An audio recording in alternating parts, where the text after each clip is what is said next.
and that we all need to look at this kind of model for how we teach. So this is just a portion that you're not going to find in either of these two books, but I feel strongly, as far as my philosophy of education, that you understand this rigor and relevance portion. On our first slide, you will see that the whole idea of thinking, the thinking continuum is so important in how we think and where it starts and where we're going to end up. And then how we're thinking continuum relates to the acquisition of how do we get that knowledge. From acquisition of knowledge, we get how do we use it in the real world, the assimilation of knowledge. So it's really an action continuum that is happening today. We have the assimilation of knowledge on one side, how are we getting the knowledge that our students need, and then how are they using it.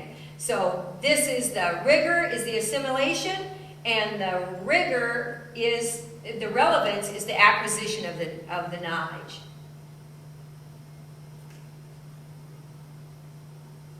The actual framework appears like this.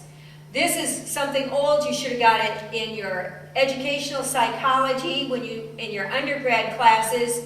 Bloom's taxonomy, that very famous, very well researched, and certainly applicable today. That we start at the bottom, that we just got to make sure kids have knowledge. So many times in the elementary, that's where we're starting, knowledge, the ABCs, the 1, 2, 3, starting to count, starting to be able to add and subtract. Knowledge is first. We go up to, can I comprehend it? How do I apply it? Then as we get into the higher levels, which seem to be more in middle school and high school because of their developmental grades, we can analyze that information, synthesize it, use it, and then evaluate what was important on that information. Going to the right is the application model. First, we have to know about it, but then, as I've been saying all along, we need to apply it till we get to number 5, applying it to real world and unpredictable situations. Up until that time, we might do some application, and we might do it in a lab setting. For instance, when I was home economics teacher, we take the kids and we put them into the lab and they'd make the recipe. That was an application in real world, but very predictable and planned.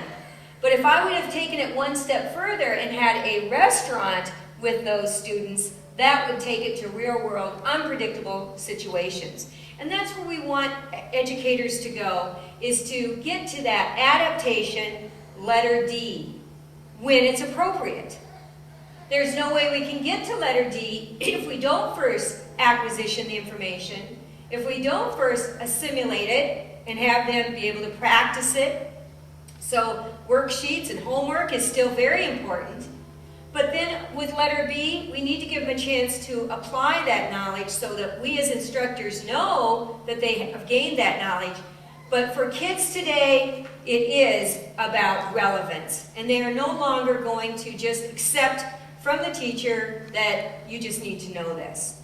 So the more that you can show the students that this is what you are teaching, this is what you believe in as well, it will make it more real for them, and the better the motivation will be. That seems to be the common thing I hear from teachers, is kids aren't motivated today.